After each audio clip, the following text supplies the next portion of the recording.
Hello दोस्तों, नमस्कार। SM किसी चैनल में मैं आप सब लोगों का दिल से बहुत बहुत स्वागत करता हूं। दोस्तों, इस वीडियो में हम लोग बात करने वाले, देखिए फिलहाल तो मार्केट में अच्छी गिरावट देखने को मिल रही है। ठीक है, एक रूटीन पार्ट होता ही है मार्केट का, तेजी मंदी चलता ही रहता है। ठीक है, एंड जब भी इस प्रकार का गिरावट आता है, अच्छी खासी गिरावट, जब इंडेक्स 10% से ज़्यादा गिरा है तो काफ़ी अच्छी गिरावट है। डेफिनेटली हम कह सकते हैं जो कंपनियां फंडामेंटली मजबूत होती है, जिनके बिजनेस भी अच्छे होते हैं, वो भी जोर जबरदस्ती से क्या हो जाते हैं, नीचे आ जाते हैं। ठीक है, अभी रिसेंटली सबसे क्लोजेस्ट एग्जांपल हम लोगों ने कोविड का ही देखा था, 2020। अच्छे अच्छे बिजनेस जिनके नंबर भी अच्छे थे, सब कुछ अच्छा था, बिजनेस भी अच्छा था, कोई तबाही नहीं मची थी, फिर भी वो नीचे आए थे। क्यों? क्योंकि ओवरऑल बाजार में पैनिक बहुत आ जाता है। तो जिनके पास अच्छे अच्छे शेयर्स होते हैं, वो भी बिना बिजनेस देखने क्या कर लेते हैं कि इसका इम्पैक्ट क्या पड़ेगा बिजनेस के ऊपर, वो बेच देते हैं। तो कंपनियां क्या हो जाती है, ये अच्छे खासी बिजनेस वाली कंपनियां भी नीचे आ जाती है। अगेन सेम चीज़, क्या वो बर्बाद हो जाती है? बिल्कुल भी नहीं। आज देख लेना, जिनके बिजनेस अच्छे थे, चेक कर लो वो कंपनियां कहाँ से कहाँ निकल गई। ठीक है, तो सेम चीज़ 2030 में भी हो जाएगी। अभी की जो गिरावट हम लोग को देखने को मिल रही है, इनमें जो अच्छे बिजनेस वाली कंपनियां हैं, वो भविष्य में भी हम लोग को अच्छा ही रिकवर करते हुए देखने को यहाँ पे मिल जाएगी।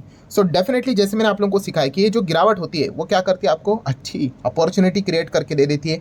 जो अच्छे बिजनेस वाली कंपनियां हैं, उनको भी वो गिरा देती है।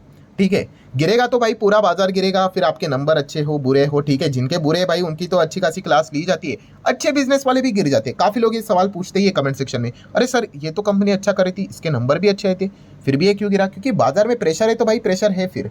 ठीक है, वो गिरेगा ही। मैं अगेन कह रहा हूँ, बहुत बार बोल चुका हूँ कि अच्छे business, it doesn't mean that कि वो गिरेंगे नहीं, ऐसा बिल्कुल भी नहीं। अच्छे बिजनेस मतलब वो बाउंस बैक करेंगे, दैट्स इट। ये फॉर्मूला आपको याद रखना है। गिरावट के ऊपर हमारा कंट्रोल नहीं है भाई। पैनिक के चलते लोग अगर बेचना स्टार्ट कर देंगे तो आ जाएगा वो नीचे, बट याद रखना, जब वो बहुत सस्ते दाम पे हो जाते, यही इंस्टीट्यूशंस बाद में आके जबरदस्त बाइंग करते और स्टॉक फिर नीचे से जबरदस्त भागकर पुराने लेवल को तोड़कर ऊपर भागता है। तो इस वीडियो में भी हम लोग क्या करने वाले, अच्छे अच्छे बिजनेस वाली कंपनियां मैं आपके सामने रखूंगा, जो कि देखा गया काफी अच्छा बिजनेस कर रही है, बट अभी फिलहाल के बाजार के जो नौटंकी चल रहा है, ठीक है, इस चीज के चलते वो भी प्रेशराइज हो रही है। कोई 5%, कोई 10%, कोई 15%, कोई 20% ऊपर से गिर रहा है। ठीक है, बिना किसी इंटरनल इशू के। ठीक है, तो जरूर आप इस बिजनेसेस को स्टडी कर सकते हो। ऑब्वियसली डिस्क्लेमर हमेशा की तरह क्लियर कट होता है भाई, कोई रिकमेंडेशन तो होता है नहीं। ठीक है, तो चलो यहाँ पे हम लोग स्टार्ट करते हैं। अभी जैसे कि ड्रोन वाली कंपनी, ड्रोन में तो आपको पता ही है कौन सी कंपनी, जेन टेक्नोलॉजी। ठीक है, इस कंपनी को पहली बार हम लोगों ने स्टडी किया था भाई, ये 190 रुपये का स्टॉक था। ठीक है, सेम चीज़ वो होती रहती है। स्टेज 1 में हम लोगों ने बहुत सारे कंपनी स्टडी किए थे, कोई पड़ता बिड़ता है नहीं, फिर वो रॉकेट बन जाते हैं, कई गुना भागते, फिर लोग ब्लाइंडली जाके कुछ भी निवेश कर लेते एंड फिर ऊपर से वापस गिर जाता है, तो स्टार्ट कर देते हैं कि भाई हम तो फंस गए, ऐसा वैसा। वो बिजनेस देखते ही नहीं है। ये तो मतलब कितनी बार मैंने आप लोगों को ये चीज़ें सिखाई ली है। जेन टेक जैसी कंपनी अगर हम लोग देखेंगे तो टॉप लेवल से हम लोग को थोड़ा बहुत अच्छा खासा गिरते हुए देखने को मिल चुका है। क्या कंपनी का ड्रोन का धंधा बंद हो गया? बिल्कुल भी नहीं। अच्छी कंपनी, अभी बाजार में प्रेशर है तो भाई प्रेशर है, फिर क्या ही कर सकते हैं। कंपनी के रिजर्व्स देख लो, एकदम तगड़े रिजर्व्स हम लोग को देखने को मिल जाते हैं। 400 करोड़ के रिजर्व से पहले तो 200 भी नहीं थे। देन कर्जे की बात करें, long term borrowing zero, short term borrowing zero, दोनों कर्जा जीरो जीरो नजर आ रहा है। एंड कैश इक्विवेलेंट की अगर हम बात करेंगे, 150 करोड़ के आसपास का कैश भी देखने को रहता है। एक छोटे कंपनी के हिसाब से बैलेंस शीट कंपनी की काफ़ी अच्छी है। 15,000 करोड़ का मार्केट कैप है। पहले तो कंपनी हम लोगों ने देखी थी, एक माइक्रो कैप टाइप की कंपनी देखने को मिलती थी। ठीक है, अभी जैसे भागता है तो हर किसी को पसंद आ ही जाता है, एंड वही प्रॉब्लम हो जाती है, तेजी उनका मोटिवेशन बन जाता है खरीदने का, तो ऐसा व्यक्ति बाजार में टिक नहीं पाएगा। जितना ज़्यादा वो स्टॉक गिरेगा, उतना ही उनका हालत खराब यहाँ पे हो जाती है। एनीवेज, कंपनी की अगर हम बात करें, अच्छा बिजनेस करती है, लॉन्ग रेंज के बिजनेस एवरेज परफॉर्मेंस अगर आप देखोगे तो एक जमाने में कंपनी का प्रॉफिट देखिए कितना इनकंसिस्टेंट था। क्यों? छोटे कंपनी है भाई, बार बार कॉन्ट्रैक्ट मिलते हैं नहीं, इसलिए तो वो छोटे कंपनी। अगर कंपनी बड़ी बन गई मतलब क्या, उनके मैक्सिमम क्लाइंट्स फिक्स हो जाते हैं। ठीक है, तो ग्रो करना ईजी हो जाता है। फिर बाद में कंपनी को लगातार क्लाइंट्स मिल गए, एंड उसके बाद जो कंपनी का अर्निंग देखिए कितना सिंगल डिजिट में कैसा चलता था, अभी डबल डिजिट में देखिए 5, 15, 23 तक आ गया। ठीक है, 200 करोड़ तक प्रॉफिट चला गया। ठीक है, तो इसलिए कहता हूँ स्टेज 1 में बिजनेस को आइडेंटिफाई करना आपको आना चाहिए। ठीक है, फिर उसके बाद तो मजे ही मजे होते हैं। देन आप देख सकते हैं प्रमोटर 50 है, देन 8 और 5 एफ भी देखने को मिल रहे हैं, पब्लिक 34 है। पहले अगर आप देखोगे तो ये देखिए प्रमोटर 60 थे, पब्लिक कोई इंस्टीट्यूशन नहीं था। इसका अर्थ ये नहीं कि कंपनी कोई खराब है, फ्रॉड है, धोखेबाज है, नहीं। ये कंपनी बहुत छोटी है, बट बाद में कंपनी ने इतना खुद को ज़बरदस्त प्रूव कर लिया, अच्छे बिजनेसेस लेकर आ गए कि इंस्टीट्यूशंस भी आकर बैठ जाते हैं। आप इन चीज़ों को समझो, ठीक है, तभी जाके आपको मार्केट अच्छे से समझ में यहाँ पे आ जाएगा। तो ये बहुत अच्छी चीज़ देखने को मिल चुकी है। अभी क्या हो रहा है, मार्केट पिट रहा है, तो ऐसे कंपनीज भी हम लोग को पिटते हुए देखने को यहाँ पे मिल जाते हैं। जरूर अगर आपको ड्रोन सेगमेंट में इंटरेस्ट है तो आप जेन टेक के जैसे कंपनी को स्टडी कर सकते हो। देन टाइटन जैसी कंपनी, एकदम जबरदस्त धाकड़ कंपनी, बड़ी कंपनी है, बहुत बार कवर कर चुका हूं हम लोग। 14,000 करोड़ के रिजर्व्स देखने को मिल जाते हैं। कर्जा पहले जीरो था, अभी ये जो कर्जा आपको पता है कैरेट लेन के चलते, वो तो 1-2 साल में हट ही जाएगा। शॉर्ट टर्म बोरिंग भी देखने को मिल जाता है, वो साल भर साल चलता ही रहता है। एंड कैश इक्विवेलेंट की बात करेंगे, 800 CR का कैश है, टाटा ग्रुप की कंपनी है, 2 से 3 लाख करोड़ के आसपास का मार्केट कैप देखने को मिल जाता है। अपने ही सेगमेंट की अगर हम लोग बात करें तो उसमें हम लोग को नंबर 1 पोजीशन पे देखने को मिल जाती है। ये जो कंपनियां होती है दोस्तों, ये एवरेज काफ़ी अच्छा परफॉर्मेंस करते हैं। आप इनका PNL भी देख लो, ठीक है, आपको अच्छा ही परफॉर्मेंस देखने को यहाँ पे मिल जाएगा। ये देखो प्रॉफिट आप देख सकते हो यहाँ पे कि कैसे कंपनी का प्रॉफिट बढ़कर अभी सिंगल डिजिट का अर्निंग 40 के करीब आते हुए देखने को मिल चुका है। नेट प्रॉफिट 3,200 करोड़ तक आते हुए देखने को मिल जाए। भाई ये कोई 1-2 दिन में नहीं आता है, इसके लिए सालों साल यहाँ पे रखते हैं। अच्छा बिजनेस होना चाहिए। And share holding pattern Tata group में तो क्या ही चिंता करे, आपको पता ही है, अच्छा ही रहता है। थोड़ा सा मैं इसको एडजस्ट कर लेता हूँ,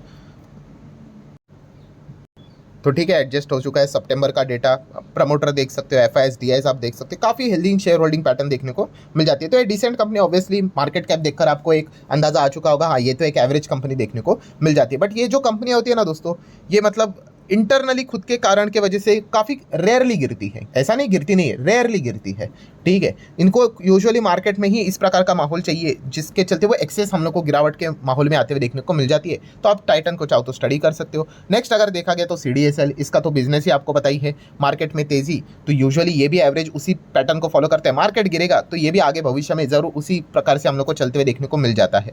देन सेम कंपनी के रिजर्व देख सकते हो, 1000 करोड़ के रिजर्व है। Then long term borrowing zero, short term borrowing zero, आप दोनों यहाँ पे चेक कर सकते हो। एंड कैश इक्विवेलेंट सेम चीज़ें आप लोगों को, अच्छे बिजनेस वाली कंपनीज आपको समझ में यहाँ पे आनी चाहिए। कैश इक्विवेलेंट देख लिया। देन छोटे कंपनी से 30,000 करोड़ का मार्केट कैप है। अभी फिलहाल मार्केट गिरा है तो आप देख सकते हो, कमेंट सेक्शन से आपको अंदाजा आ जाता है कि कितने सारे लोग मार्केट क्विट करने का विचार करते हैं, एग्जिट करने का विचार करते हैं। क्यों? क्योंकि उन्होंने पहली बार ये चीज़ एक्सपीरियंस की है, ठीक है। और पहली बार जो ये गिरावट को एक्सपीरियंस करता है उसमें 2 चीज़ होती है।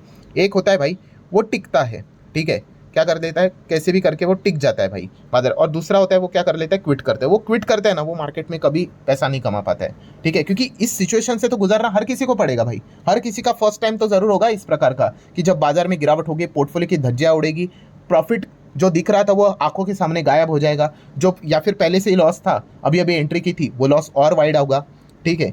सो इस सिचुएशन में ये 2 ही चीज़ें होती है, कोई तो टिक जाता है और कोई क्या कर लेता है, एग्जिट करते हुए देखने को यहाँ पे मिल जाता है। तो जो एग्जिट करेगा भाई वो तो बाद में वापस आएगा, बट वो उसको वापस वो महंगी चीज़ें यहाँ पे खरीदनी पड़ेगी। और जो टिक जाएगा उसको समझ में आएगा कि मार्केट एग्जैक्टली कैसे वर्क करता है करके। बहुत पेनफुल एक्टिविटी होती है ऑब्वियसली भाई, अगर इतना सिंपल होता तो हर कोई पैसा कमा लेता, ठीक है। तो थियरी हर किसी को पता है, अब प्रैक्टिकल का टाइम आ चुका है। तो ये देखने वाली बात होगी भाई कि ऐसे टफ सिचुएशन में कौन एक्चुअल में डील यहाँ पे कर लेता है करके। सो इस कंपनी का भी PNL अगर हम लोग देखेंगे, काफ़ी बढ़िया PNL होता है। ऑब्वियसली मैं 12 मंथ के डेटा की बात यहाँ पे कर रहा हूँ। 2 का अर्निंग यहाँ पे हम लोग को देखने को मिलता था। एंड उसके बाद अभी का अर्निंग आप देख सकते हैं 14, 13, 15, 20 ऐसा 25 तक आते हुए देखने को मिल चुका है, ठीक है। सो बिजनेस को समझिए दोस्तों, जितना ज़्यादा इन्वेस्टर मार्केट में आते हुए देखने को मिलेंगे उतनी ये कंपनी अच्छा खासा कमाई करती रहेगी, ठीक है। सिमिलर वे अगर हम लोग बात करें, म्यूचुअल फंड का डेटा अभी हम लोगों ने देखा था ना, अच्छा ही था। तो इससे काम करने वाली कंपनी कैम्स जैसी कंपनीज हो गई, ठीक है। इसकी भी बैलेंस शीट एकदम स्ट्रॉन्ग रहती है। रिजर्व आप देख सकते हो, कर्जा जीरो रहता है, long term short term borrowing zero रहता है, ठीक है। मार्केट कैप देखोगे 22 साढ़े 22,000 करोड़ का मार्केट कैप रहता है। शेयर होल्डिंग पैटर्न भी एकदम डिसेंट देखने को मिल जाते हैं, आप चेक कर सकते हो यहाँ पे 56, 18, 24। ऑब्वियसली प्रमोटर जीरो है, इसका अर्थ ये नहीं कि कंपनी खराब है करके, प्रोफेशनली वेल मैनेज कंपनी है। सिमिलर वे केफिन टेक की अगर हम लोग बात करेंगे, ये कंपनी, इनके नंबर्स भी आप लोगों ने देखे होंगे इस वक्त के Q2 के, इतने अच्छे आए थे, फिर भी कंपनी 10-12% टूट रही है। क्यों? क्योंकि बाजार में प्रेशर है, ठीक है। रिजर्व्स देख सकते हो, अच्छे रिजर्व्स है, long term borrowing zero, short term borrowing zero, ठीक है। तो ये कंपनी के ओवरऑल जो बिजनेस है दोस्तों, वो शानदार बिजनेस वाली कंपनियां हैं, ठीक है। अभी प्रॉब्लम क्या हो जाती है, जो बिजनेस को स्टडी नहीं करता है वो रैंडमली चला जाते हैं इन कंपनीज में।